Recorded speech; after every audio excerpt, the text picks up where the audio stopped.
March 5, 1943. Norfolk Naval Base, Virginia. The first American hunter-killer group prepared to sail into the Atlantic. Captain Giles Short, commanding officer of USS Bogue, reviewed the encrypted message from the 10th Fleet. Ultra-intelligence had decoded German naval transmissions, revealing the position of multiple U-boat refueling rendezvous points. Milk cow submarines, U-459 and U-487, were scheduled to resupply wolf packs operating along the convoy routes. The operations officer reached for the secure telephone. One escort carrier, supported by 4 destroyer escorts, would hunt the hunters. USS Bogue, USS Belknap, USS George E. Badger, USS Osmond Ingram, and USS Clemson. What none of them knew was that this single deployment would trigger the most catastrophic reversal in submarine warfare history. Within 8 months, American hunter-killer groups would destroy the myth of U-boat invincibility and force Admiral Karl Dönitz to withdraw his entire submarine fleet from the Atlantic. The Battle of the Atlantic had taught both sides that submarine warfare was not just about sinking ships, it was about tonnage calculations. Sink more tonnage than the enemy could build, and victory would follow. Lose submarines faster than they could be replaced, and defeat was inevitable. The German Kriegsmarine's U-boat arm had established dominance across the Atlantic shipping lanes. In March 1943, wolf packs sank over 80 ships, totaling nearly 500,000 tons. In April, losses would surge to more than 600,000 tons, the peak of the U-boat offensive. The arithmetic seemed to favour Germany. 20 new U-boats entered service each month, while losses averaged fewer than 10. Admiral Karl Dönitz, Befehlshaber der Unterseeboote, commanded over 400 submarines from his headquarters in France. His Wolfpack tactics had nearly severed the lifeline between America and Britain. Convoys SC-121 and HX-229 had been savaged. Winston Churchill would later write that the U-boat peril was the only thing that truly frightened him during the entire war. The USS Bogue displaced 9,800 tons and carried a complement of 890 men. Her flight deck stretched 495 feet, launching 12 F-4F Wildcat fighters and 9 TBF Avenger torpedo bombers. But the carrier's greatest weapons were technologies the Germans didn't yet understand. Centimetre wavelength radar invisible to German detection equipment, high-frequency direction-finding gear that could triangulate U-boat radio transmissions with devastating accuracy, and carried in the bomb bays of her Avengers, a secret weapon designated Mark 24 mine to disguise its true nature, the Fido-acoustic homing torpedo. The hunter-killer concept represented a fundamental shift in anti-submarine warfare. Traditional convoy escorts could only react to attacks, forced to choose between pursuing submarines and protecting merchant ships. Hunter-killer groups had no such constraints. Their sole mission was to find and destroy U-boats wherever they operated. Lieutenant Commander Howard Avery would later command Composite Squadron 9 aboard Bogue. A veteran of Atlantic convoy operations, Avery understood that U-boats were most vulnerable during 3 critical periods: surfacing to charge batteries, meeting supply submarines for fuel and torpedoes, and transmitting radio reports to Dönitz's headquarters. German submarine doctrine required frequent radio communication, position reports every 24 hours, contact reports immediately upon sighting convoys, weather observations twice daily, damage assessments after attacks. Each transmission was a potential death sentence, revealing the submarine's location to Allied direction-finding stations. Aboard U-569, Kapitänleutnant Hans Johansson reviewed his patrol orders. 7 weeks at sea had depleted fuel reserves to critical levels. Radio instructions directed him to rendezvous with Milk Cow U-459 at coordinates 50 degrees 40 minutes north, 35 degrees 21 minutes west. Johansson had commanded the submarine since early 1943, taking over from Hans-Peter Hinch, who had led the boat through her earlier patrols. U-569 was a Type 66 submarine, the workhorse of the German fleet. Displacing 769 tons surfaced and 871 tons submerged, she carried 14 torpedoes and a crew of 44 men. Her 4 bow tubes and single stern tube had accounted for 1 merchant ship and damaged another during her career, a modest tally that reflected the increasingly dangerous Atlantic environment. But the submarine's greatest vulnerability remained unchanged since the Great War. Diesel engines required air for combustion. Electric batteries needed hours of surface charging. A Type 7C could remain submerged for 18 hours at economical speed, but high-speed evasion drained batteries in less than an hour. The American hunter-killer groups exploited these weaknesses with scientific precision. Search patterns calculated to maximize radar coverage. Aircraft patrol schedules timed to catch surfaced submarines. Attack protocols designed to maintain continuous pressure until batteries were exhausted. At 14:20 hours on May 22, 1943, Avenger pilot Lieutenant William Chamberlain detected a surfaced submarine on radar. Range 18 miles, bearing 090 degrees relative. He pushed the control stick forward and began his attack run. U-569 was running on the surface at 15 knots, her diesels charging depleted batteries after a night of evasion. The bridge watch spotted the approaching aircraft at 8 miles. Alarm bells rang throughout the boat as Johansen ordered an emergency dive. Crash dive procedures for a Type 6C required 35 seconds from alarm to periscope depth.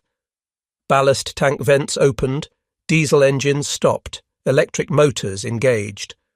The submarine's bow angled sharply downward as tons of seawater flooded the tanks. Lieutenant Chamberlain's depth charge pattern caught U-569 at shallow depth. 4 Mark 17 depth charges set for shallow detonation. The explosions damaged the submarine severely, forcing her back to the surface. A second Avenger, piloted by Howard Roberts, was already in position when the submarine reappeared. Roberts attacked immediately, but ceased fire when he observed white flags appearing on the submarine's periscope. The crew was surrendering. The Canadian destroyer HMCS Saint Laurent was vectored to the scene, but as she approached, Johansen ordered his crew to scuttle the boat and abandon ship. 25 of the 44 crew members survived to be pulled from the Atlantic. 19 men went down with their boat. The capture of survivors from U-569 provided Allied intelligence with valuable insights. During interrogation, German submariners expressed shock at the accuracy of American aircraft attacks. "They knew exactly where we were," one survivor stated. "It was as if they could see through the ocean itself." But ultra-intelligence had revealed more than individual submarine positions. Cryptanalysts at Bletchley Park had decoded the entire German naval grid system, identifying patrol areas, Wolfpack assembly points, and supply rendezvous coordinates. Every U-boat at sea was potentially compromised. On June 5, 1943, USS Bogue's aircraft located U-217 charging batteries on the surface 450 miles west of the Azores. Kapitän Lieutenant Kurt Reichenbach-Klinker had commanded the submarine through 3 patrols, sinking 3 ships totaling 10,651 tons. Aircraft from Bogue attacked at dawn, catching U-217 in the vulnerable moments before diving. The first Avenger's depth charges damaged the submarine's diving mechanism. Unable to submerge, Reichenbach-Klinker ordered his gun crews to engage the attacking aircraft, while damage control teams worked desperately to repair the diving planes. The surface engagement lasted 18 minutes. U-217's 88mm deck gun and 20mm anti-aircraft weapons fired over 300 rounds. One Wildcat sustained minor damage from shell fragments, but the submarine was fighting a losing battle against aircraft specifically designed for anti-submarine warfare. An Avenger from Bogue's squadron delivered the killing blow with depth charges that bracketed the submarine perfectly. The explosions destroyed U-217's pressure hull in multiple locations. The submarine sank with all 50 hands, including Reichenbach Klinker. No survivors were recovered from the oil slick that marked her grave. The psychological impact on U-boat crews was immediate and devastating. Radio intercepts revealed growing anxiety among submarine commanders about American wonder weapons that seemed to find targets regardless of evasion tactics. Morale reports spoke of crews becoming increasingly reluctant to surface, even for essential battery charging. Admiral Dönitz responded to the mounting losses with tactical modifications. U-boats were ordered to transit the Bay of Biscay submerged regardless of battery depletion. Surface refueling was restricted to darkness. Radio transmissions were reduced to absolute minimums. But these measures only delayed the inevitable. The Americans had momentum and technological advantages that tactical changes could not overcome. By June 1943, 5 hunter-killer groups were operating in the Atlantic, each centered on an escort carrier with destroyer escort screens. USS Bogue, USS Card, USS Core, USS Santee, and USS Croatan represented an industrial capacity that Germany could never match. USS Card, commanded by Captain Arnold Buster Isbell, would become one of the most successful hunter-killer groups of the war. Between July and October 1943, Card's group would account for 8 confirmed U-boat kills, earning the first Presidential Unit Citation awarded to a hunter-killer group. The techniques developed by Card's team became standard doctrine. Aircraft would patrol in expanding box patterns from the carrier's position. Surface radar contacts triggered immediate attacks. Submarines that crash-dived were marked with dye markers and pursued by destroyer escorts using hedgehog mortars and depth charges. On August 7, 1943, Card's aircraft located Milk Cow U-117 refueling U-66 on the surface. The supply submarine was caught with fuel hoses still connected, making crash dive impossible. Lieutenant Charles Stapler's Avenger attacked immediately, dropping 4 depth charges that straddled U-117. The explosion of over 400 tons of diesel fuel created a pillar of fire visible from 30 miles away. U-66 managed to crash dive, but was damaged by the blast. She would survive this encounter only to meet her fate 9 months later in one of the war's most unusual battles. Kapitänleutnant Klaus Barksten, commanding U-521, witnessed the destruction of U-117 from periscope depth. His war diary captured the shock felt by U-boat commanders. The Americans appear everywhere simultaneously. Their aircraft arrive without warning. Their weapons are impossibly accurate. We are no longer hunters, but the hunted. October 1943 marked a turning point that would define the remainder of the Atlantic War. The U-boat arm lost 23 submarines that month, including several veteran commanders who had survived since 1939. Each loss represented irreplaceable experience that training schools could not replicate. The destruction of Milk Cow submarines proved particularly catastrophic. U-488, U-489, and U-490 were all sunk within weeks of each other. Without refueling capability, Type 7C boats could no longer reach the American coast. Patrol areas contracted to the mid-Atlantic, where hunter-killer groups waited in growing numbers. USS Core's hunter-killer group refined the doctrine of continuous air coverage, maintaining aircraft over suspected U-boat zones for days at a time, exhausting submarine batteries through relentless pursuit. This technique proved devastatingly effective against even experienced commanders. On October 13, 1943, Core's group caught U-378 on the surface at dawn. The submarine's commander, Oberleutnant zur See Erich Maeder, had just celebrated his 26th birthday. His inexperience showed in his response to the attack, attempting to fight on the surface rather than crash diving immediately.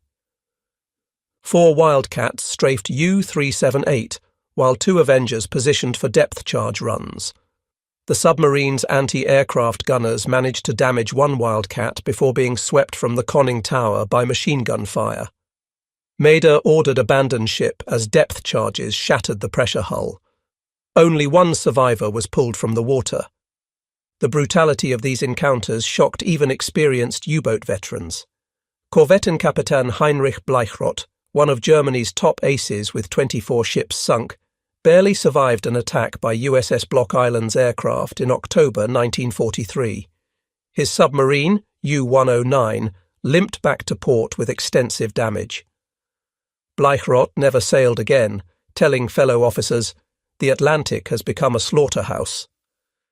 November 1943 brought new American innovations that further tilted the balance. The introduction of the MAD, magnetic anomaly detector, allowed aircraft to detect submerged submarines at shallow depths. Sonobuoys, dropped in patterns, could track submarine movements for hours. The technological gap was becoming insurmountable. Kapitänleutnant Rolf Heinrich Hoppmann commanded U-405 through 7 successful war patrols. His experience and tactical skill had kept his crew alive through encounters that had destroyed lesser boats. He had developed techniques for evading aircraft, using cloud cover and rain squalls to mask his submarine's position. On October 31, 1943, U-405 was operating with Wolfpack Siegfried when USS Card's hunter-killer group arrived in the patrol area. The destroyer USS Bogue gained radar contact at 2100 hours, range 6,500 yards. What followed would become legendary in naval history. U-405 crash-dived but was forced back to the surface by depth charges. Unable to dive again due to damage, Hoppmann decided to fight on the surface with deck guns. In the darkness and heavy seas, the two vessels collided, Bogue's bow riding up onto U-405's foredeck. For several minutes, the ships were locked together. Crews fired machine guns, pistols, and threw hand grenades at point-blank range. American sailors hurled coffee mugs, shell casings, and in one case a sheath knife at German gunners. The surreal combat continued until the vessels separated.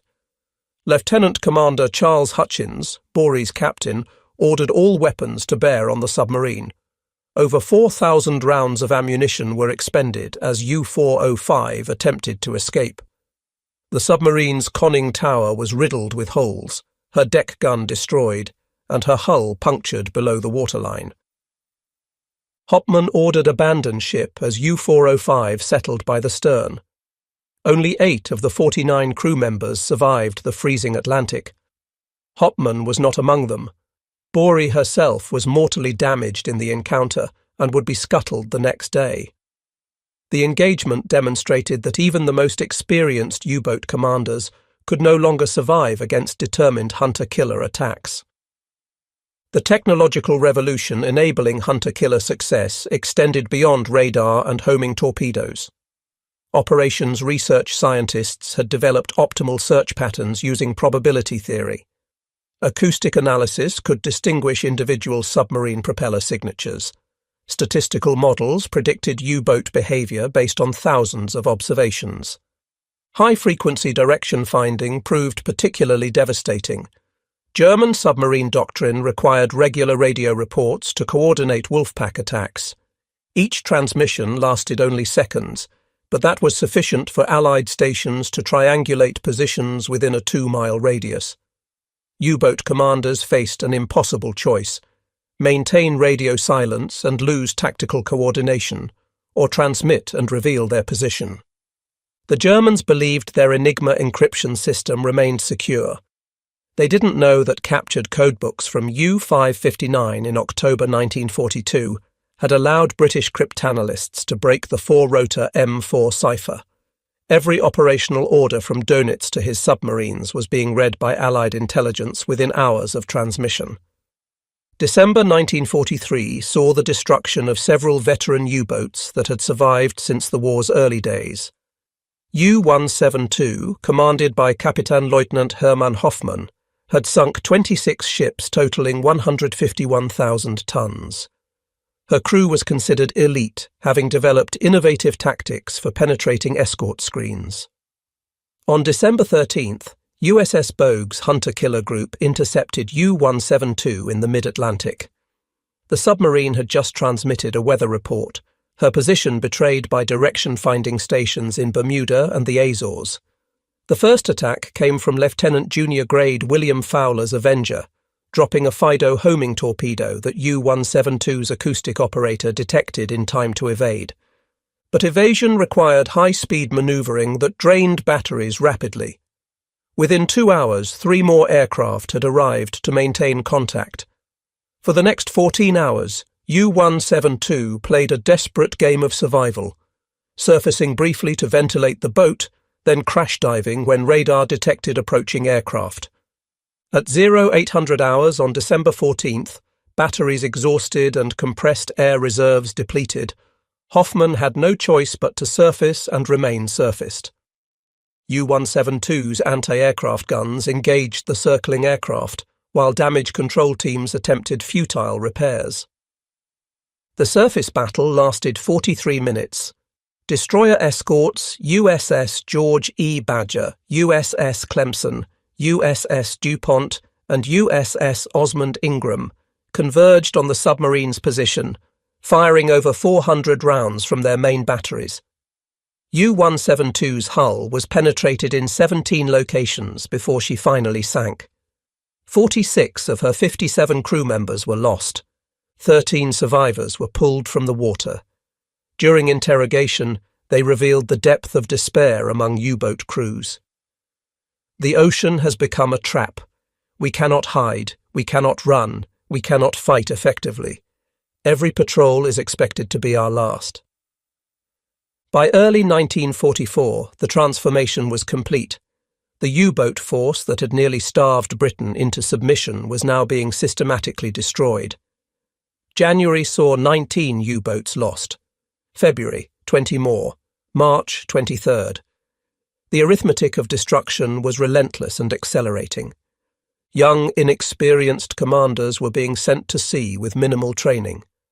Oberleutnant zur See Wolfgang Hader, commanding U-434, was 23 years old, with less than 6 months of submarine experience when Card's aircraft caught his boat on the surface in March 1944. He ordered his crew to fight rather than dive, a fatal decision that resulted in the loss of all hands. The quality gap between American and German forces widened with each engagement. American pilots accumulated hundreds of hours of anti-submarine patrol experience. Radar operators learned to distinguish submarine signatures from surface clutter at maximum range. Acoustic operators could identify individual U-boats by their distinctive propeller sounds, tracking specific boats across thousands of miles of ocean. German submarine crews, conversely, were becoming younger and less capable. The average age of U-boat commanders had dropped from 32 to 26. Veteran petty officers who formed the backbone of submarine operations were increasingly rare. Boats sailed with crews who had never experienced combat, led by officers who had graduated from abbreviated training programs. Admiral Dönitz's son, Peter, exemplified this tragic trend. The younger Dönitz served aboard U-954 as a watch officer. On May 19, 1943, the submarine was caught on the surface by British escorts and sunk with all hands. The loss of his son did not deter the admiral from sending other young men to similar fates, but it underscored the personal cost of the failing U-boat campaign. Spring 1944 brought new American innovations that made U-boat operations virtually suicidal. The introduction of centimetric radar on all hunter-killer aircraft eliminated the last sanctuary of darkness. Lee lights turned night into day, illuminating surfaced submarines from miles away. Even the most experienced commanders could no longer evade detection. On May 6, 1944, USS Buckley demonstrated the intensity of hunter-killer operations in one of the war's most bizarre encounters. The destroyer escort located U-66 on the surface west of the Cape Verde Islands. Oberleutnant zur See Gerhard Seehausen had commanded the submarine through 9 patrols, sinking 33 ships. His experience meant nothing against the forces arrayed against him. Unable to dive due to battery depletion, U-66 attempted to ram Buckley. The two vessels collided at 15 knots, their hulls grinding together in the darkness. German and American sailors exchanged small arms fire at point-blank range. The surreal combat included sailors throwing coffee mugs, shell casings, and hand grenades between the vessels.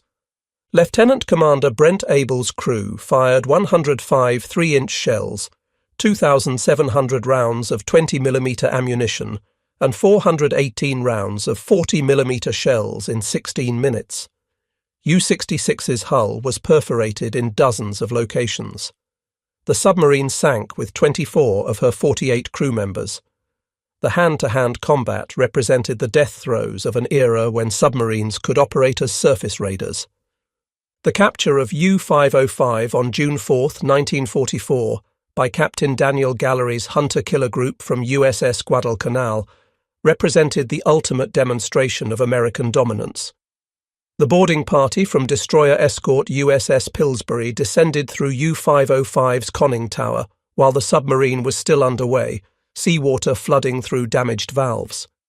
They closed seacocks, stopped the flooding, and saved the submarine from sinking. The intelligence value was enormous. Code books, cipher machines, acoustic torpedoes, and technical manuals fell into American hands. But the symbolic value was greater. U-boats were no longer fearsome predators, but prizes to be taken, their crews prisoners rather than warriors. The invasion of France in June 1944 brought hunter-killer groups into the Bay of Biscay, hunting U-boats attempting to attack invasion shipping. The confined waters became a killing ground. 15 U-boats were destroyed in the first week of June alone.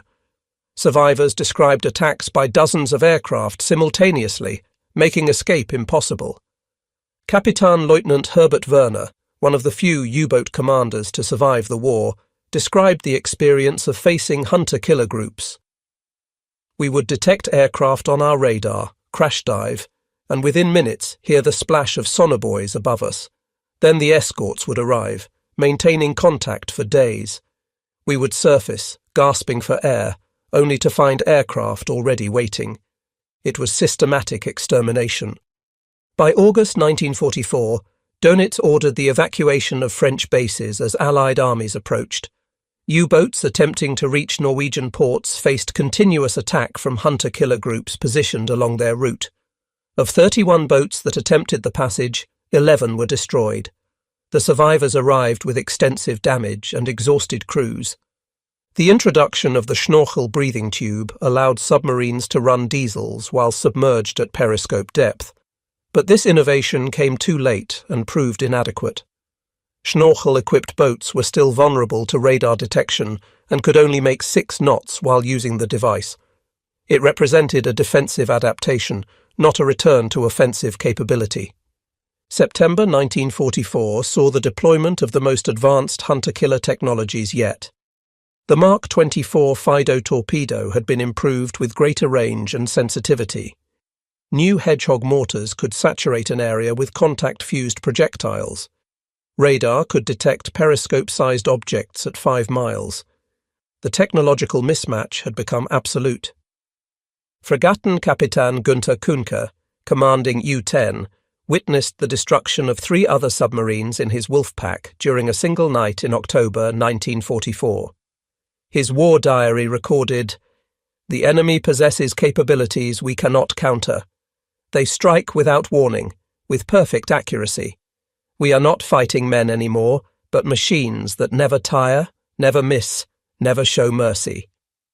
The final months of 1944 saw U-boat losses reach unsustainable levels. November, 24 boats lost.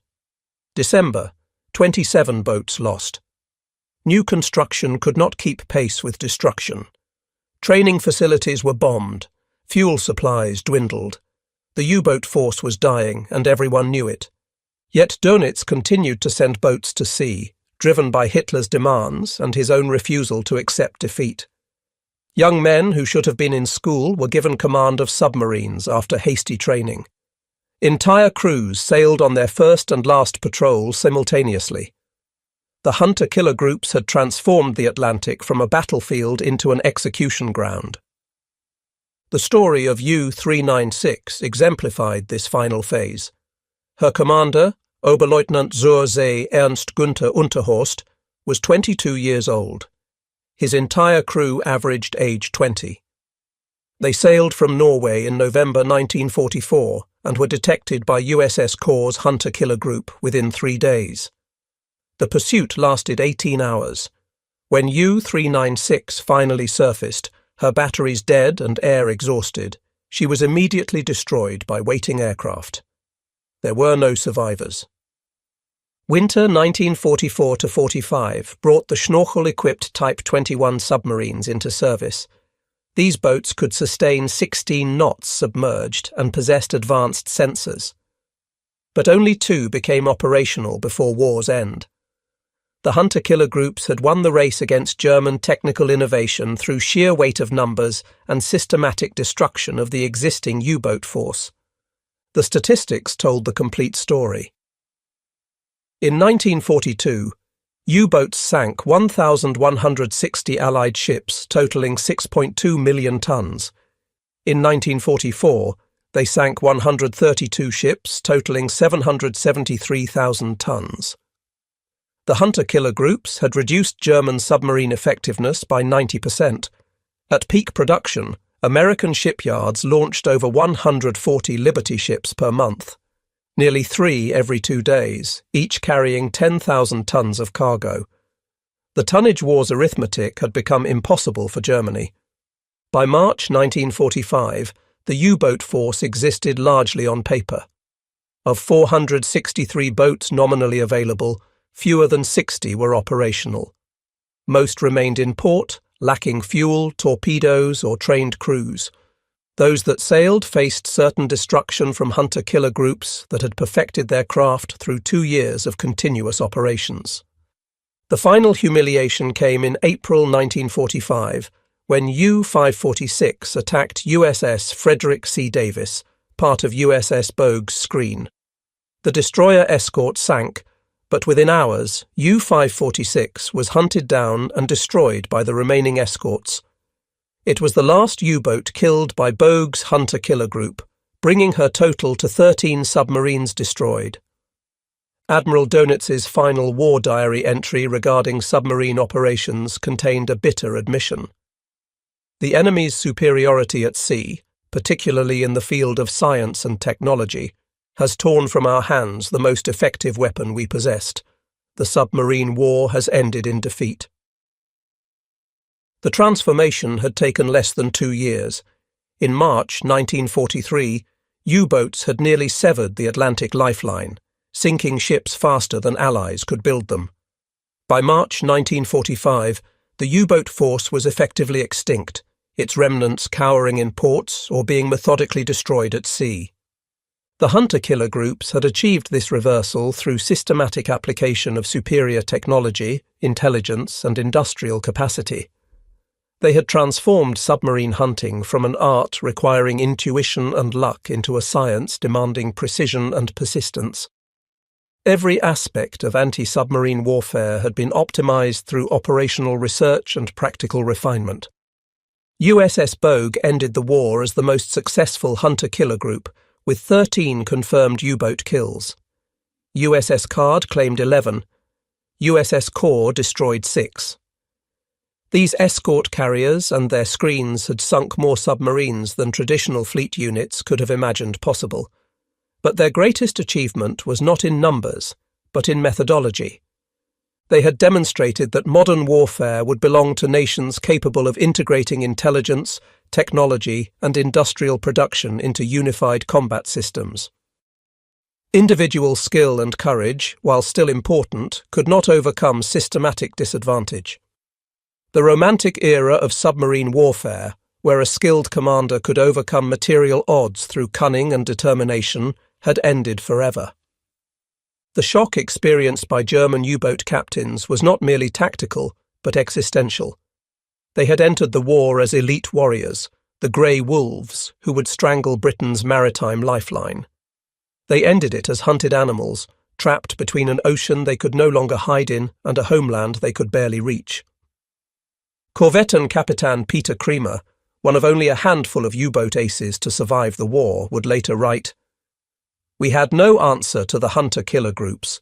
They possessed every advantage: radar we couldn't detect, weapons we couldn't evade, intelligence that revealed our every move, and most importantly, the ability to be everywhere at once. We went from predators to prey in what seemed like overnight." The human cost was staggering beyond comprehension. Of 40,000 German submariners who went to war, 30,000 never returned, a casualty rate of 75%. 784 of 1,162 commissioned U-boats were destroyed. The loss rate for boats on their first patrol exceeded 50% by war's end. Entire graduating classes from U-boat school were wiped out within months of completing training. American losses, by contrast, were minimal. The hunter-killer groups lost only one escort carrier in the Atlantic, USS Block Island, torpedoed in May 1944, and fewer than 10 destroyer escorts throughout the entire campaign. The exchange ratio that had once favoured U-boats by 10-1 had reversed to favour the Americans by 20-1. The tactical innovations developed by hunter-killer groups influenced naval warfare for decades.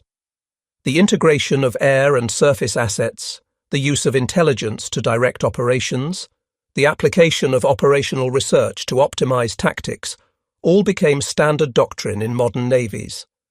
The Cold War's anti-submarine warfare relied heavily on lessons learned in the Atlantic. But perhaps the most profound impact was psychological. The U-boat force had represented German naval power and technological prowess.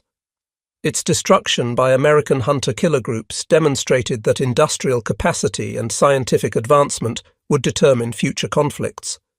The age of individual heroism had yielded to the era of systematic warfare. In May 1945, as Germany surrendered, the remaining U-boats received Dönitz's final order: surface, fly black flags, and proceed to Allied ports. Of the 49 boats that complied, many were commanded by officers younger than 25, their crews composed of teenagers who had never seen combat.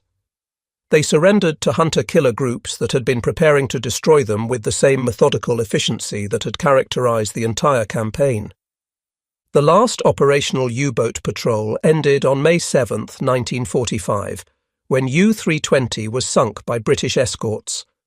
Her commander, Oberleutnant Zursee Helmut Emmerich, was 24 years old. He and his entire crew of 36 men represented the final casualties of a force that had once threatened to change the war's outcome. Post-war analysis revealed the elegant efficiency of hunter-killer operations.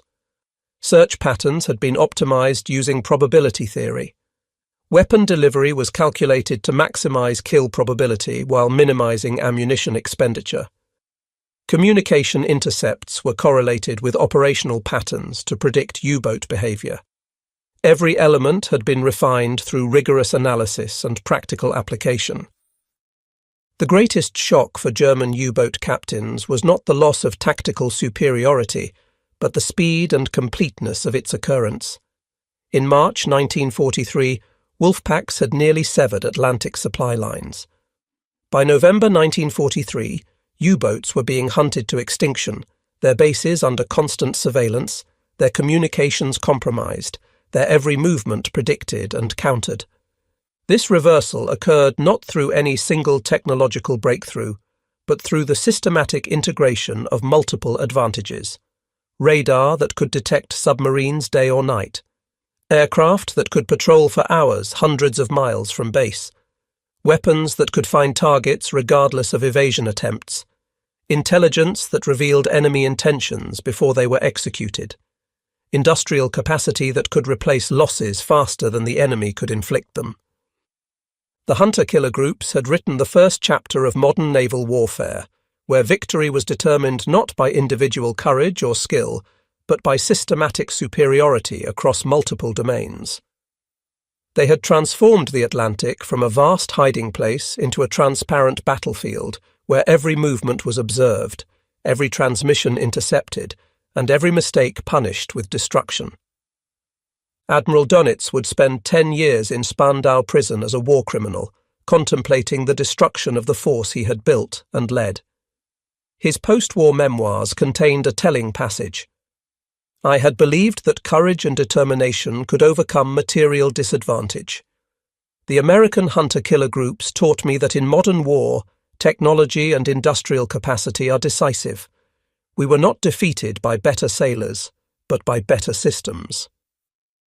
The legacy of the hunter-killer groups extends beyond their wartime achievements. They demonstrated that future naval warfare would be determined by the integration of air and surface forces, the fusion of intelligence with operations, and the application of scientific methodology to tactical problems. The nuclear submarines of the Cold War, equipped with sophisticated sensors and weapons, were direct descendants of the concepts proven by escort carriers and destroyer escorts in the Atlantic. In the cold depths of the Atlantic Ocean, over 500 German submarines rest on the ocean floor, their steel hulls slowly dissolving into the abyss. They are monuments to the devastating effectiveness of American hunter-killer groups, who transformed submarine hunting from a desperate defensive measure into an offensive campaign of systematic destruction. The young men who commanded these doomed vessels had entered service believing they were joining an elite force that would determine the war's outcome. They discovered instead that they were facing an enemy who had transformed warfare itself, replacing the art of combat with the science of destruction. Their shock at this transformation echoed through the ranks of the U-boat force and ultimately through naval history itself. The German U-boat force had entered 1943 as masters of the Atlantic, their wolf packs savaging convoys with near impunity. They ended it as hunted fugitives, their bases bombed, their supply lines severed, their experienced crews dead, and their remaining boats cowering in ports or fleeing from relentless pursuit. The shock of this reversal would resonate through naval history as the moment when technology, intelligence, and industrial capacity forever changed the nature of warfare at sea. The American hunter-killer groups of 1943 to 45 had shocked German U-boat captains not through superior seamanship or courage, qualities both sides possessed in abundance, but through the systematic application of overwhelming technological and industrial superiority that transformed the ocean from a sanctuary into a killing field where precision, not valor, determined survival. The final statistics were irrefutable. The hunter-killer groups and their allied counterparts had sunk 784 German U-boats. They had killed 30,000 German submariners while losing fewer than 5,000 of their own men. They had reduced the U-boat threat from near victory to complete defeat in less than 2 years. It was not merely a military victory, but a demonstration that the nature of warfare itself had fundamentally changed. The era of the lone wolf submarine, operating independently through stealth and cunning, had ended. The future belonged to integrated naval forces employing sophisticated sensors, weapons, and intelligence in coordinated operations. The hunter-killer groups had not just won the Battle of the Atlantic, they had revolutionized naval warfare and shocked their enemies with the completeness of their transformation from hunted to hunter.